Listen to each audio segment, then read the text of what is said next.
My peritoneum is still pretty sore. Actually, I guess it's not really the peritoneum, but it's like the area around the peritoneum.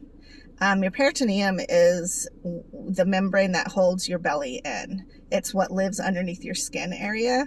So your abs live there. And when I worked out, which was RPM, so it wasn't even like an ab workout, it's just biking. Perhaps I made myself kind of sore. Plus, I've been walking every day this week, which is phenomenal. I'm really appreciating having smoking and being able to have the opportunity to just get up early and walk with him in the coolness of the day. And he's been so great. Like, he totally understands my health conditions, which they say that does happen with dogs. Because like if I'm super slowish, he will slow down. He doesn't tend to pull unless I think he sees a girl dog and wants to impress her or something. He doesn't even jump on people. He doesn't want to chase other dogs where little Miss River would chase them. Or you could sense her nervousness, like, I'll get him. But he is really well behaved on the leash, so that really helps us walking. And I know towards the end he kind of slows up, which is kind of sad because I'm like, he's becoming an old man. But we do really well together. And then I cook him his breakfast egg with his dog food, and then he goes and takes a nap.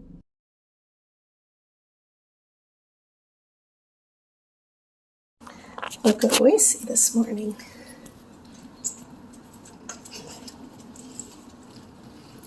With their smokers. He's gonna get you with his little. Huh? I didn't know they curled up like that. Must do that to show their little pokey part. Wild.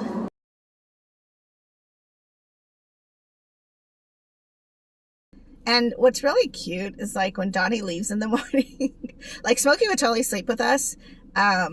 But he's also like, he's good not sleeping with us. He'll go find his couch or his favorite blanket and sleep on that.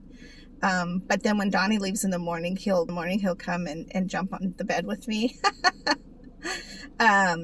So, you know, and of course Donnie doesn't have an opinion whether he sleeps with us or not, but it's just funny because Smokey's like, no, I'd rather stretch out on the couch. And then when there's room, he comes and sleeps with us, so, or sleeps with me.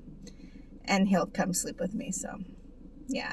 Anyways, I'm gonna head in here and see what kind of goodies to eat today. I have been only eating one meal a day, which is great because that's all I need to eat. And I feel okay. All right, talk to you guys later. Bye.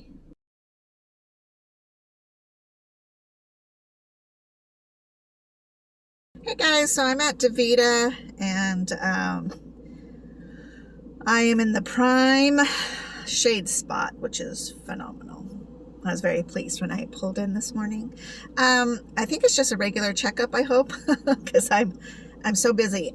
We decided that we're going to go camping this weekend up to Big Lake and meet up with my brother and the kids. It was a last minute pull together decision, and I realized I don't have any camping stuff. I've camped like pretty much my whole life, but not really as an adult, and not where I had to make it happen. Like, I don't know how to cook in the forest. But my brother is pretty good at that kind of thing, so I'm hoping that he has an idea of how to do all of this. And hoping that since he lives up that way, he has stuff to cook with, because I don't even know what to do with that. My biggest concern is coffee, because I need coffee, and of course staying sterile. And so I decided that I'm just going to do all my exchanges in the car. That just beats any extra cross-contamination that could happen in a tent. And it's a campground that I have always gone to when I was little, so I'm familiar with it. And then we were just up there, like a month ago, fishing in that rainstorm. So I am familiar with the area, and they do have water and bathrooms, and actually there's an area you could go take a shower if you wanted to. So it's not bougie, but it is kind of, especially in the days where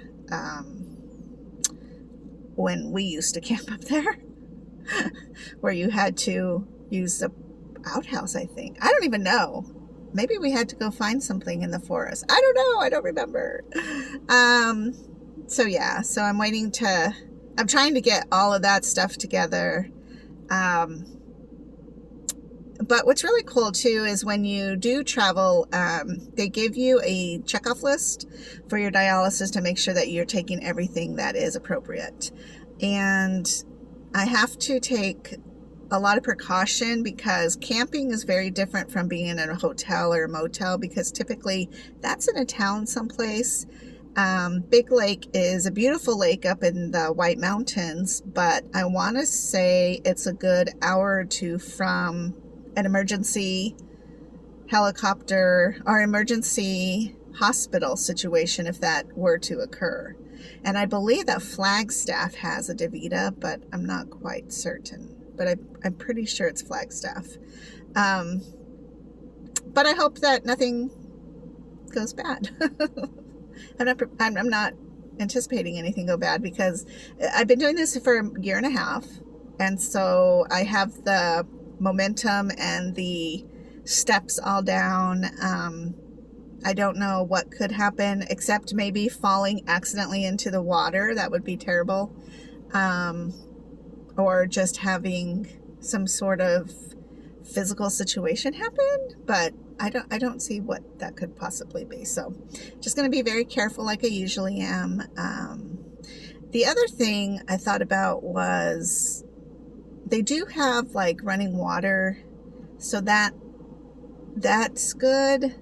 I just need to make sure that I keep very cleansed when I do my exchanges.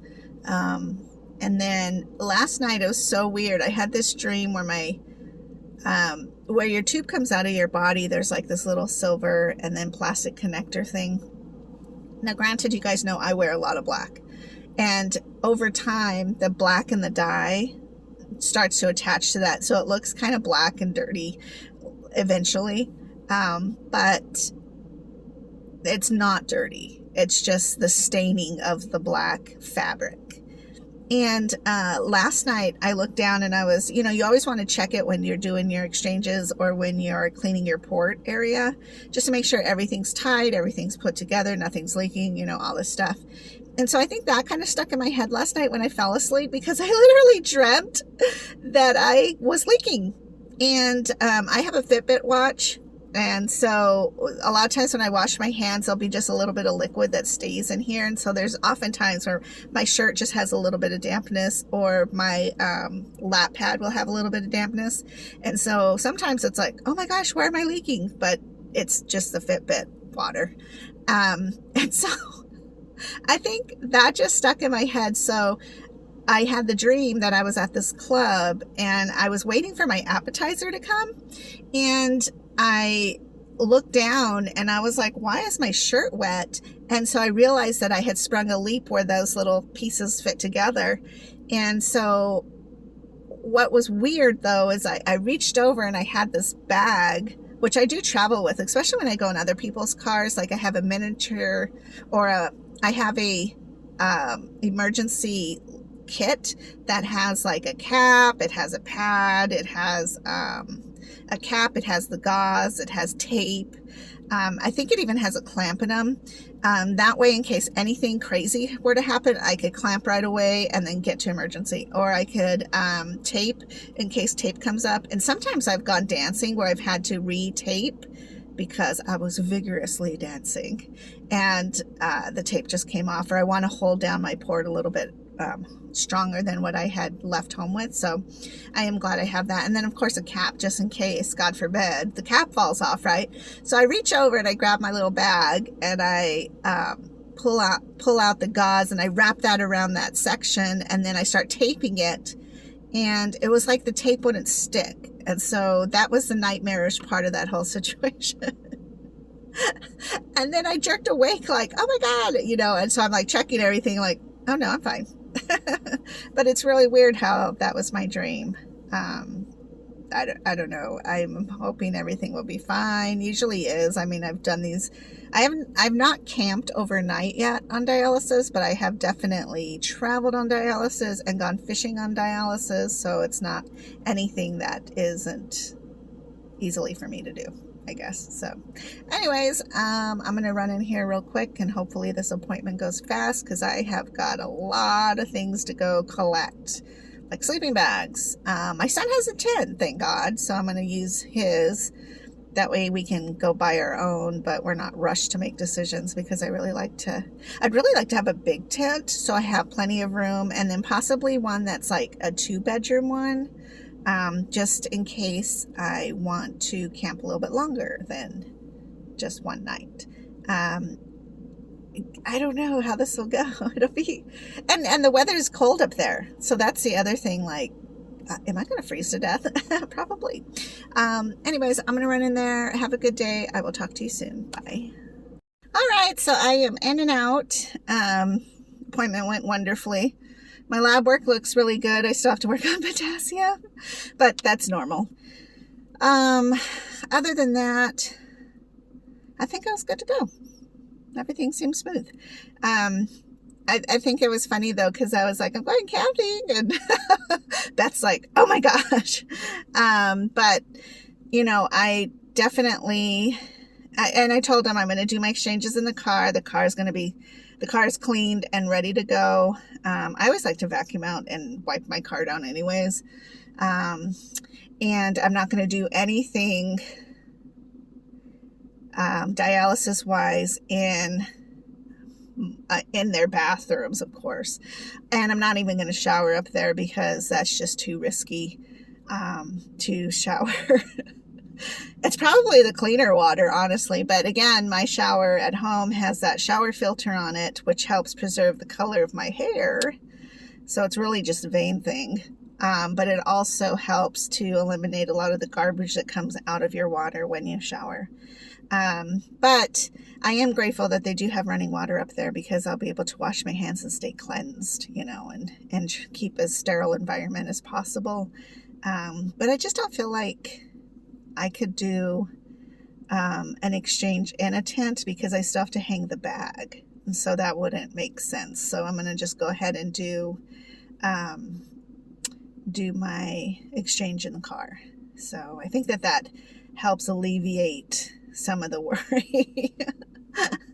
And other than just basic staying clear from falling in the water, I think everything's good to go. So it'll be fun. We're going to leave tonight after Donnie gets off of work. So we're probably going to head out of town around 6 or 7 and then try to make it to Bass Pro Shop to help extinguish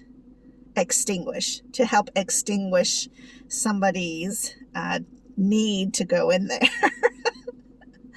But it's always cool because I always do like those fish tanks in there to look at, and I don't know, maybe I'll find a fishing pool that I just have to have.